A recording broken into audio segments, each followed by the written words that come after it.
everyone, welcome back to my channel. Today we'll be doing another painting over my sketches video, and this time it is of Wanda turning into Scarlet Witch. I was really excited for this one because I really liked the comment that suggested it. They essentially said that it would be interesting for me to do a mostly red painting, just because in most of my pretty recent paintings they have sort of this very greenish or very warm undertones, and I thought it'd be really fun to see me do a red piece. And before we really start, I wanted to apologize about my voice. It's just my allergies. I've actually haven't had them in a couple of days, but it takes a while for my voice and my throat to recover, so I'm feeling okay, but my voice is gonna sound like this for the next few videos. So if you're in my live stream, you probably know that this is actually my second try with this piece. My last live stream was me sort of apologizing for this video taking a lot longer than usual because I had to start over so late in my piece. But I wanted to show you guys what my first one looked like, and it was this. I had a lot of trouble with it technically in how I applied the painting and just how I did the whole piece. I wasn't really that much into a lot of it, and for the most part I didn't really like that when I painted it, it just turned into most of my other paintings, especially in the colors and the hues. I didn't like that I sort of lost the purpose of the original comment, which wanted me to do a red piece. So I started over and decided to do this one. The angles in how I did the sketch is a little bit more just up front, just because when I did the sketch, I was originally gonna upload it as its own real-time portrait, but then I didn't end up liking the portrait so much. Not really in that it's a bad piece, but it just didn't look at all like Wanda, so I scrapped the idea of uploading it as its own sketch, and that's why it's just here in its own intro for the painting part.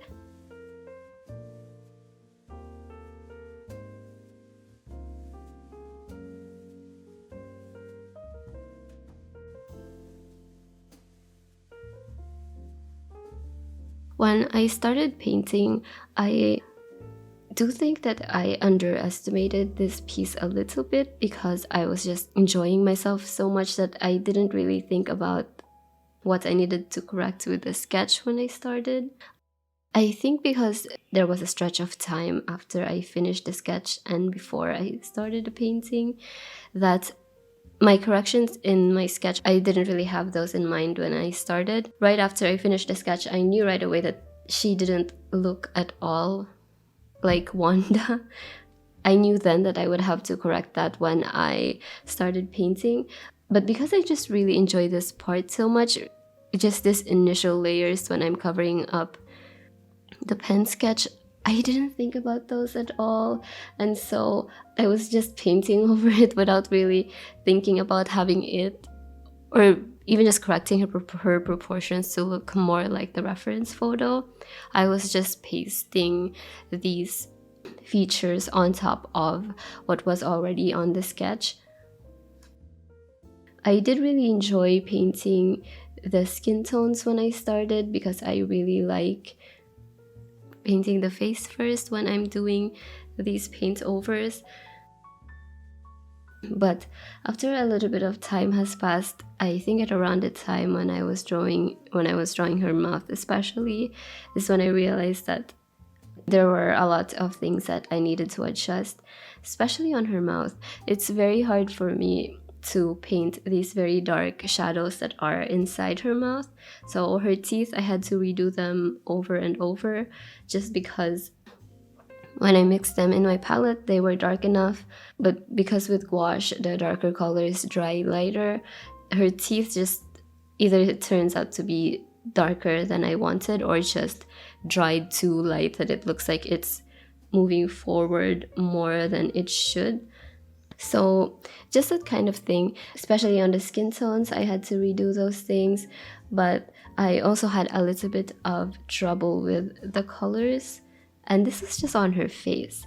It's a little bit frustrating because usually in paintings I enjoy this part so much that I disregard the other parts of the painting. But for this one, I had a little bit of trouble with the skin tones that I started with. I knew right away that I had to make her face very dark just because I really want the reds to stand out so much. And so when I actually selected the colors, there's only a few other colors aside from the red. So I have a very cool blue, my Prussian blue, which I was going to use to sort of add variation to the very bright, almost warm red that is the main color for the piece, and also to add depth to the darker colors because the black that I'm using is very warm. It's ivory black. It's my most opaque black, so it's the one that I used, and I also think that it's the black that works the best with my flame red.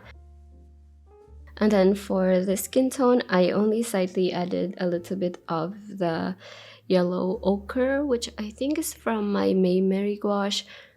I intentionally kept my skin tones very limited because I wanted it to have this very red tinge to the skin, because that is ultimately what is the overall color of the piece. I do say that that was my first mistake, because in the skin tones, hers just ended up looking very purple in a way. And so when it starts right here, you can kind of see it, especially in the lighter parts of the face, which is supposed to be in shadow still. I did still want it to be dark in comparison to the other values in the painting, but the hues I sort of struggled with at first. It started looking like it had this very weird purple tint to it, and that's why I had to, towards the middle of the piece, glaze some warmer colors in there, and even just some areas just add those strokes of very warm colors to select parts of the face. I think because I'm working on it is fairly thick paper. I think this is 150 GSM. It's not really meant for wet mediums, and so I struggled a lot when I started to paint the backgrounds and when I started to add those light washes on her skin tones, when I was just adjusting the overall tint to her skin. My paper slowly started to warp because it's not meant for that. I do think that it helped when I started painting the background, because not only was I just giving a reference point for her, I was gonna have the values on her, it really made me see how much warmth I needed to add in the skin tones. So this is when I did the wash on her face, and it looks very dark, but I'm already accounting for when it dries. I know that it will dry lighter. So you can see before I started this, I almost lost the shadows completely because of how they dried and how much lighter they dried. So even though this looks like it's just a dark brown, there is actually a lot of yellow to it, and you will see that when it dries that there will be more warmth to her skin tones compared to where it was before I did this glazing. And I didn't speed up any of the process at all, especially here, and left out a lot of it raw so you can really see how much it dries. But when I started, it was very dark, and now it's almost starting to settle down and melt into the shadows of her face. After this, the details are gonna look like they melted, but you can always add more of those on. It's gonna be a lot harder for me if I wasn't happy with the use and the values. It's gonna be harder to correct that. So yeah, I think it was a good call to just do the glazing before I did these details on top again. Editing was sort of bittersweet because I could kind of see that a lot of my corrections were just unnecessary. Well, not really unnecessary, but more repetitive. because in editing I could see that I was doing the same corrections, and when they dried they just still ended up looking like the way they were before the corrections. So I don't really know what happened. I think it's just a skill thing, really. It's frustrating to think that even though I've been working with gouache for so long, sometimes there's still some of these things that frustrate me that I already should have known with gouache. So yeah, a lot of the times, especially in the shadows of her face, I would have to go back and make them darker, and even those corrections, when they dry, they just end up looking the same, or sometimes even lighter. So yeah, it's one of those things that I still have to get used to with gouache. And I also think that I should have made this background really thick as soon as I started, because I did have to go over it a couple more times after this.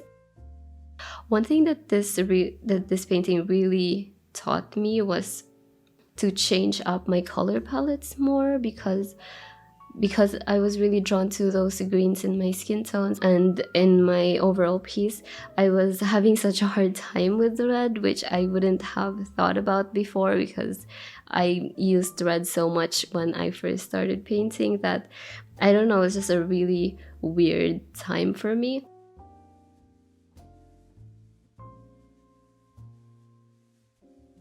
After I did all of the glazing and correcting the hues in the piece, it's very weird to say, but it really felt like that was when the actual painting started, because I just had a clear idea of where I needed to go in the piece. The colors and the values are the most important part, and the details I could just layer on top, and so it was a lot more calming now, even though I had spent 3/4 of the time doing everything else before that. Right here is where it really felt like I was finally starting the painting and I was finally seeing where it was gonna go. Really enjoyed adding these very bright red details in there. This, by the way, is my flame red. It's very rarely that I would get to use my flame red. This tube is from one of my very first gouache sets. It's probably a couple of years old, but I still have a lot of paint left on it because of how strong this red is, that when I do use it I usually have to hold back with it.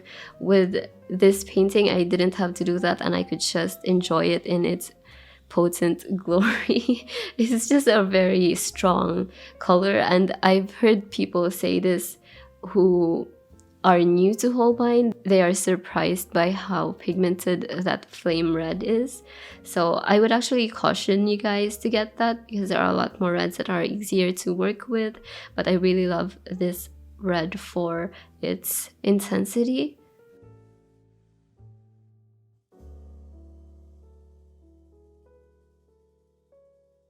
I also just really like adding the very slight hints of lemon yellow in there.